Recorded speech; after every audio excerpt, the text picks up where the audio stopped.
Hello again, everybody. Dingaland Dad, Philippines Beach Bum here. So first off, I just want to say I'm a first-time blogger. Sorry about the background noise. People are gathering seaweed again on my beach. I'm just sitting here in my kubo, looking at the water, the tide going out, low tide. Anyway, as I was saying, I'm a first-time blogger. I don't have any fancy equipment.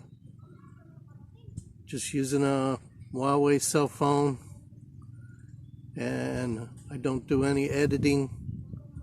This is all like one time, quick upload, nothing fancy.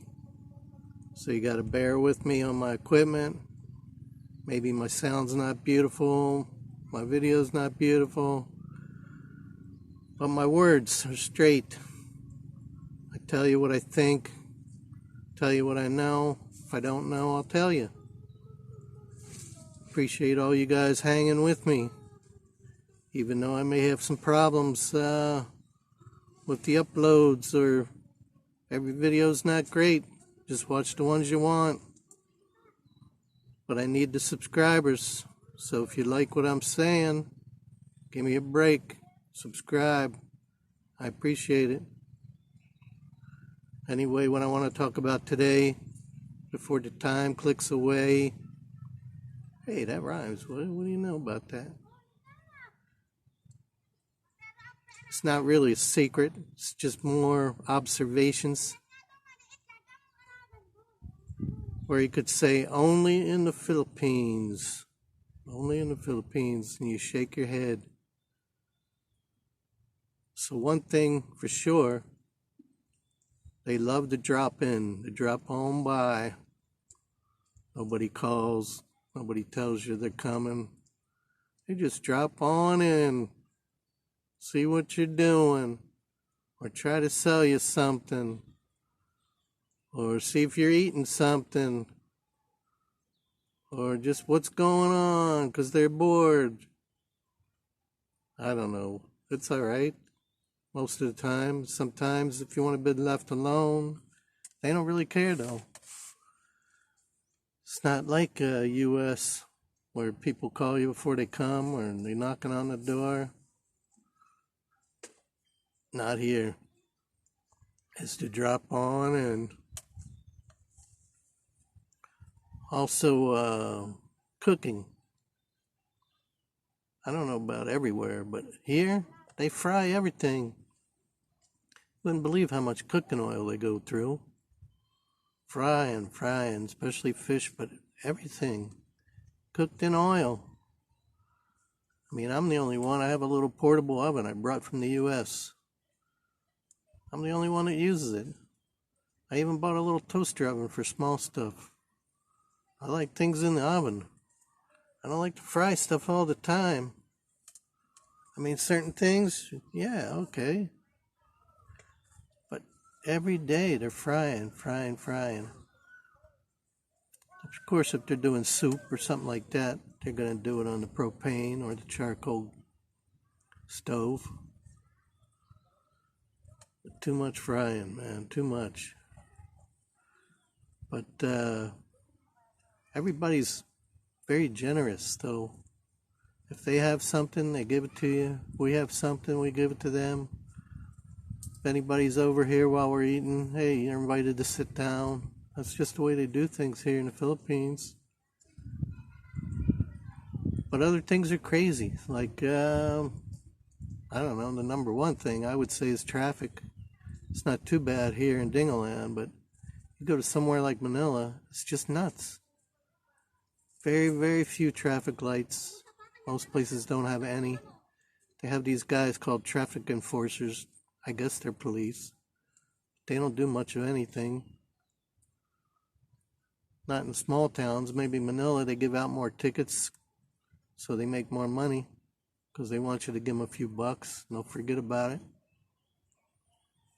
But most places around here in smaller towns, there's no police. There's no traffic enforcement. People do whatever they want. They drive however they want. It's crazy. I've never seen any cars getting pulled over like you do in the U.S. You know, they turn on the red and blue lights and wave you down. Never seen it. Never seen it here. I've been here 2 years. Crazy.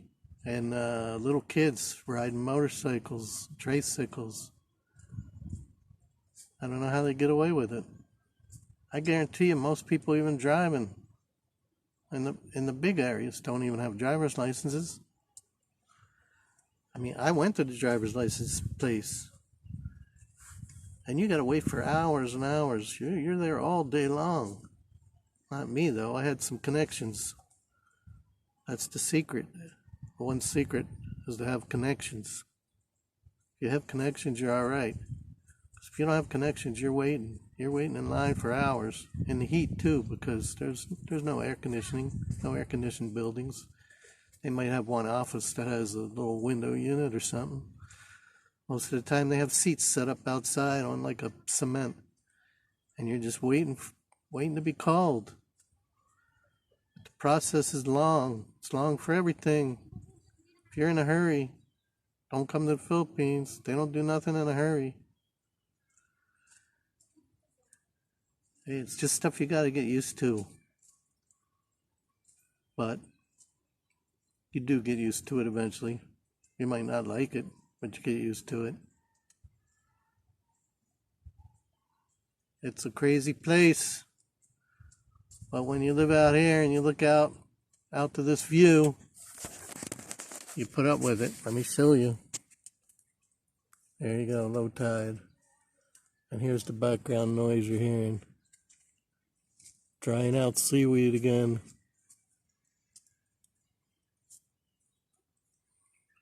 So I've showed you this view many times.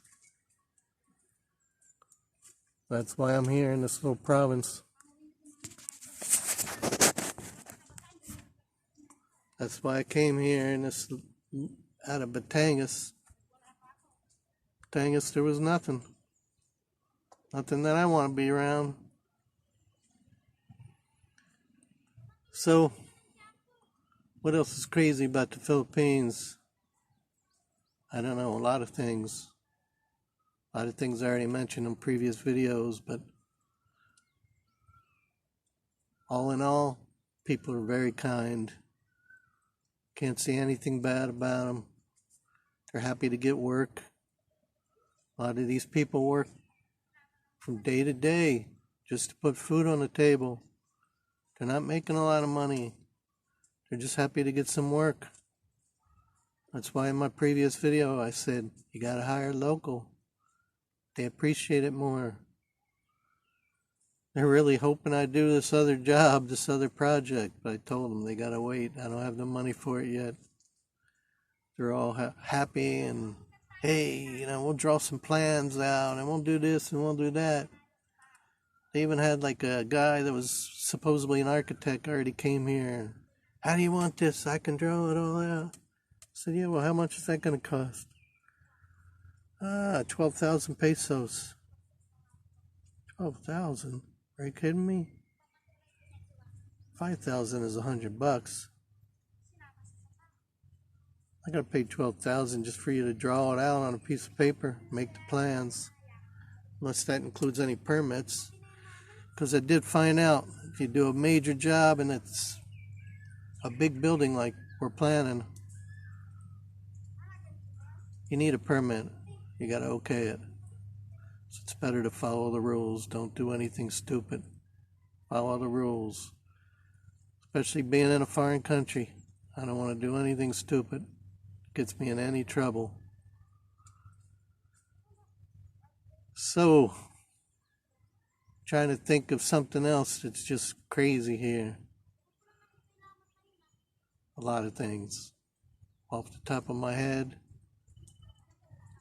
But the biggest is probably traffic. And just not being able to get everything you want to get too. You got to get used to not as many choices as the U.S. Things don't have as many choices. They just don't. You have to be willing to compromise on just about anything. Even something silly like underwear. I can't find the kind I like. I'm glad I bought a big pack and brought them here.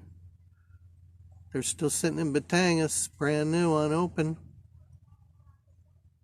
because they're wearing out here. Because that's another thing, the way they wash clothes over here. We have a pretty good washing machine, but they sit there and they pre-wash everything and they scrub it with the scrubbing pad thing.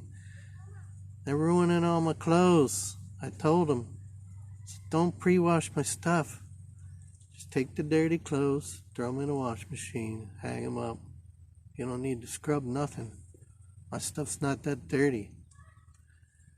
Saw them one time scrubbing like elastic bands and stuff. So you're ruining my stuff. I can't get this stuff anymore. My brand new stuff's in Batangas. Other things like toothpaste and soap. Simple things like that. Conditioner. You can't find. They got one kind of soap. They got a monopoly on everything. It's called Safeguard. I don't know how they got Safeguard, how it got so big. They just have good advertisement, I guess. They got like one kind of laundry detergent. It's just strange. They got one kind of everything.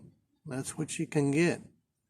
Unless you go to a major place that has a major shopping mall and a big grocery store, then you got your choices.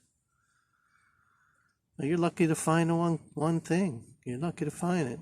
I can't even find hair conditioner. I bought it in bulk and now I'm almost out because I didn't know lockdown was going to last 3 months. Anyway, it's just stuff you got to deal with. And you just deal with it. That's all you can do. It's not that important when you think about it. It's just hard. It just makes things harder, that's all.